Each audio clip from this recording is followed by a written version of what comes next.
Welcome to the League of Nerds comic book segment number 54. I'm John Cooney, and it's our 1-year anniversary this week, since we had an extra Saturday segment for Free Comic Book Day last year. So happy anniversary. This week I'll be talking about books released the 13th of February, 2013. Now, as usual, I'll start with my first 5, meaning these are the first 5 books I intend to read this week, and I'll give you a little more depth on them, beginning with at number 1, Batman number 17. This is it, the stunning conclusion to Death of the Family. Who lives? Who dies? Who laughs last? Find out as Batman and the Joker face off one last time. Series writer Scott Snyder said, quote, "Well, I can tell you there are definitely some insane moments in the conclusion and some crazy things happen, so I've always been braced for it as something that isn't designed to just shock for the sake of shocking, but is the culmination of the story in a way that feels organic and surprising. I can't remember who it was, but I had a teacher that gave me a writing quote when I was a student that said, every ending should be both inevitable and totally surprising. And I completely believe that. Hopefully this is an ending that feels organic to the story we've been telling, and when you get there, you'll say, I can't believe this just happened. And at the same time, you'll feel that it's a cumulative horrible thing out of everything that's been going on. You just try and have faith in the destination you picked early on. Otherwise, the pressure to do this or that, people telling me I should replace Alfred with a robot, or that it's absolutely time for Tim Drake to bow out of life,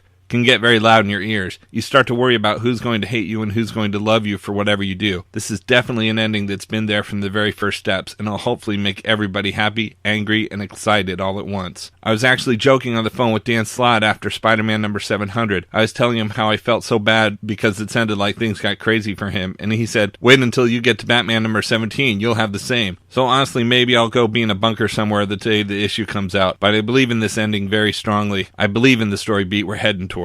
Close quote. At number 2, we've got Uncanny X-Men number 1, the true flagship book of the X-Men returns. In the wake of the Phoenix, the world has changed and is torn on exactly what Cyclops and his team of X-Men are. Visionary revolutionaries or dangerous terrorists. Whatever the truth, Cyclops, Emma Frost, Magneto, and Magic are out in the world gathering up new mutants and redefining the name Uncanny X-Men. Series writer Brian Michael Bendis explained the purpose of the team, quote, they reach across the world to rescue, save, and train the new mutants that are popping up all over the place. It gives us a fantastic opportunity to reestablish what mutants mean in this new world, close quote. Speaking of reestablishing, Bendis also explained some other changes, quote, when people go through a large change in life, they go through an alter of their appearance, he said, noting Cyclops, Emma, and Magneto in particular. They're in a unique place. There's something going on with their powers, and there's something going on with them. You have Cyclops standing up as the public face of what he calls the mutant revolution. Emma Frost, I think the character has evolved dramatically over the past 10 or 15 years. There's so much going on with her thanks to Grant Morrison, Joss Whedon, Matt and Ed. There's so much going on with her. Bendis said that Emma's new costume will be the most controversial. Quote, it'll still express who she is physically because it's an important part of her, but it'll be who she sees herself as. Close quote. Now the last page of issue number 1 will establish the reason for the book and, quote, completely shifts the dynamic of the X-Men universe, close quote. But according to Bendis, the page only works if everyone's surprised at the reveal. At number 3, we've got Walking Dead number 107. Rick is once again pushed beyond his breaking point. Robert Kirkman spoke this week about the issue and the future of the book. Quote, right now the comic book is really focusing on the threat of Negan and the Saviors. Rick and his group have built a somewhat sustainable fragment of civilization in the Alexandria community, and they've been brought into this larger conflict involving Negan and the Saviors. Carl's gotten into a bit of trouble trying to take matters into his own hands. There's this conflict looming on the horizon. People are starting to question Rick and what his motives are with his new attitude of, I'm moving against Negan, I'm keeping that secret, and I don't want to trust the acting abilities of the people in Alexandria, and if we're to encounter Negan, I want people to think that I'm subservient. I want people to think that I'm working with him. But Rick has a plan, and coming up in these issues very soon, Rick starts to put the pieces in motion to carry out that plan, and things are only going to get more crazy and intense from there. We've gotten to a point in the book where the cast is growing, and we've got all these other communities that are popping up that are like the Alexandria community, and we've gotten to a place where you're going to see big conflicts at the level that you haven't really seen in the Walking Dead comic. Even after 100 issues, I'm always trying to work with Charlie Adler to come up with things to push the envelope, to do things you haven't seen before so that people who have decided to stick with it 100 issues aren't getting bored. My main fear is that people are going to get bored, so you know there's going to be a lot of cool stuff. Close quote. At number 4, we've got Wolverine and the X-Men number 25.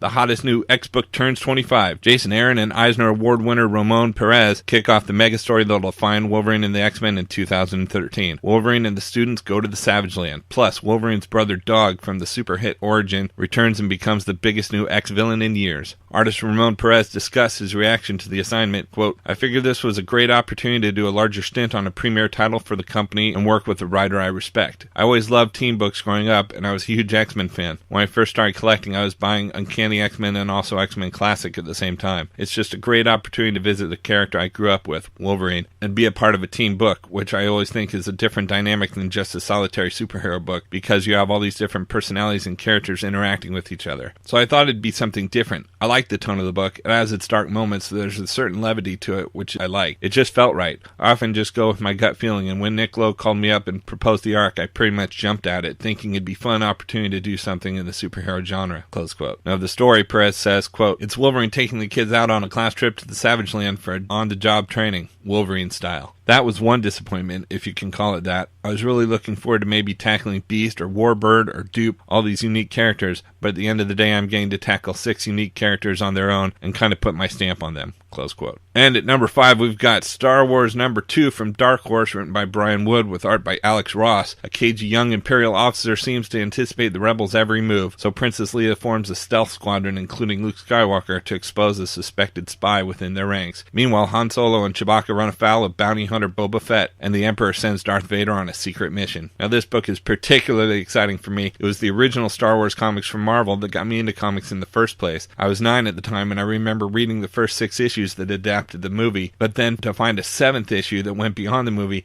that blew me away to think that there was more adventures to be had with my favorite characters. Now, this new series goes back to that era and those characters, and I'm not the only one in my enjoyment and excitement of this new book either. Newsarama gave it 9.5 out of 10 stars, saying, quote, if you ever wondered if Star Wars could ever recapture that childlike glee of those earliest of memories, wonder no more. Star Wars is back and it's never been better, close quote. Comic Book Bin said, quote, I'll just get it out of the way and say that this new Star Wars starts off the new year as one of the best new series of the year, close quote. Speak Geeky to Me said, quote, I really cannot say enough good things about this book. I think it was the best new title to come out of the Star Wars universe since Legacy. It should not come as any surprise to anyone that I give it a 10 out of 10. Comic Vine said, quote, I cannot wait to see what happens next. This is the sort of Star Wars comic that I've been looking for, close quote. And IGN said, quote, Star Wars number 1 is a successful callback to more mystical days of Star Wars before it was a saga, close quote.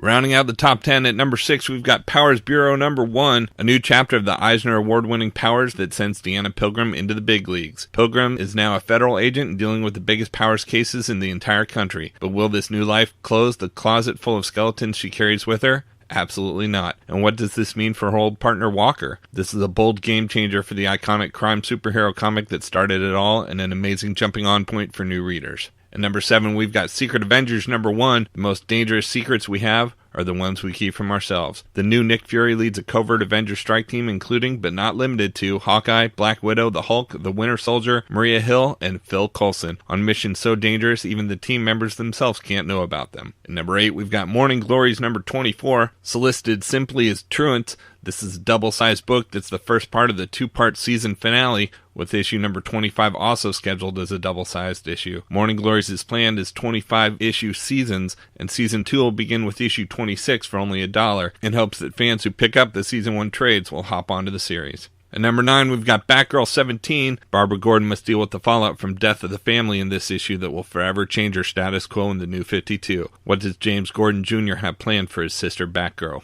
And at number 10, we've got Peter Panzerfaust number 9, Paris Part 4, Captured. Peter and the boys face a terror of Nazi interrogation, and despite saving Felix, their adventures have come to an end. There's no way out, and the indomitable Captain Hacken will have his questions answered one way or another. For the best of the rest this week from DC, we've got Batman and Robin number 17. Batman and Robin gear up to protect Gotham City in the week leading up to the 300th anniversary of the city's founding. It's a who's who of Gotham's worst against the dynamic duo. We got Before Watchmen Comedian number 5, written by Brian Azzarello, with art and cover by J.G. Jones, solicited with the pull quote, well, things got out of hand. It's an interesting coincidence considering the book was originally scheduled for release on January 9th. We've also got Katana number 1 from the pages of Justice League of America and Birds of Prey. Katana is a former assassin on a noble quest to restore the Outsiders to their former glory. Will she succeed, or will she be overcome by the power of her sword, the Soul Taker? We've got Ravagers number 9. As Thunder's condition worsens, the rest of the team begins to wonder if Caitlin is helping him or killing him.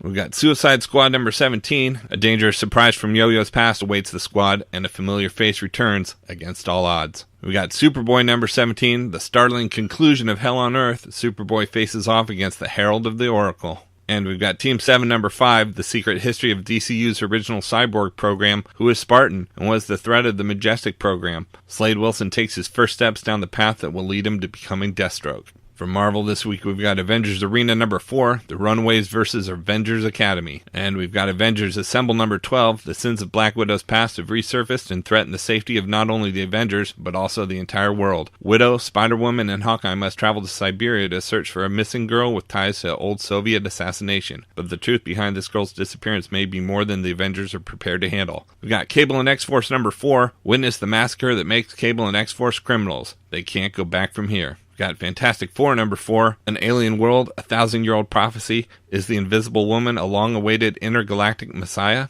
Got Ultimate Comics X-Men number 22, Reservation X continues, guest starring the Iron Patriot. The mutants hold the key to solving world hunger, but what is the deadly cost? A fatal showdown between Kitty and Mach 2. We've got X-Men number 41, the final issue. At the end of an era, Storm puts the team together to search for the start of the next. In the field, will Angel challenge her for leadership? And we've got X-Treme X-Men number 10. After the events of the last mission, something is off about Xavier. Will the team be able to close the tears between dimensions without him? Plus, romance is in the air, or it could be if Dazzler and Cyclops don't kill each other first. From Dynamite Entertainment, we've got Bionic Man vs. Bionic Woman number 2, Artificial Part 2. With Steve Austin missing and feared dead, Oscar Goldman coerces Jamie Summers back into the OSI to track him down. Each step Jamie takes brings her closer to the serial killer known as Trench, and the Bionic showdown that will shake the pillars of heaven. And we've got Kevin Smith, the Bionic Man number 16. While we know about the events that led Jamie Summers to become Bionic Woman, the details of her breakup with Steve have been a mystery, until now. Dealing with Jamie's injuries and long recovery have Steve on the edge, but how will he react to the discovery that he might have played a role in her accident? All questions will be answered in this standalone issue. From Image Comics, we've got America's Got Powers number 5. After the event that created a whole generation of superpowered kids, Tommy Watts has finally discovered what his gift was, the ability to give superpowers to others. Now, as the government's enhanced soldiers battle the outcast super teens, Tommy can't decide which side to fight for. We got Fatale number 12. The curse of the femme fatale has been around long before Josephine. Now we go back to the Dark Ages, to medieval times, and the story of a young woman warrior facing unknowable horror that echoes down through time. Another standalone Fatale flashback issue, and the perfect place for new readers to jump on board. We've got Manhattan Projects number 9, Brave New World Part 1. Everything clicks into place as we learn about the competing plans of Oppenheimer, Groves, and von Braun for world domination. Part 1 of 2. The thrilling feel-good Bad Science series continues. And we've got Walking Dead, The Governor Special. The special Walking Dead issue contains a reprint of Walking Dead number 27, featuring the first appearance of the Governor, as well as the Governor origin story that first appeared in Comic Book Legal Defense Fund Liberty Annual 2012. Find out the origins of the villain from The Walking Dead Season 3. And from Valiant Entertainment, we've got Archer and Armstrong number 7, Who Shoots the Shootist? What would an eternal warrior be without an immortal enemy? For centuries, the Shootist, the sect's most feared assassin, has been a pivotal player in world events. Now he has Archer and Armstrong in his sights. With Gillett and the new Geomancer's help, can they stop the man who only fires shots heard round the world? And we've got Bloodshot number 8. Bloodshot has been taking his revenge on Project Rising Spirit one body at a time, but nothing could have prepared him for what awaits inside the darkest recesses of PRS's covert research facility. Deep underground, get ready to go to war with the band of frenzied, furious, and all-out explosive teenage telekinetics that Bloodshot once stalked and captured as an agent of PRS. The children of the nursery have had years to plan their revenge, and what they have in store for the boogeyman behind their nightmares will be far worse than death itself. Out in trades this week, we've got Hypernaturals Volume 1 trade paperback. The universe is under attack. It's the far future. The human race has finally colonized the galaxy, preserving an era of prosperity that's only possible because of the Hypernaturals. They're a celebrated galaxy-wide superhero task force that keeps the peace. That is, until they all mysteriously vanish.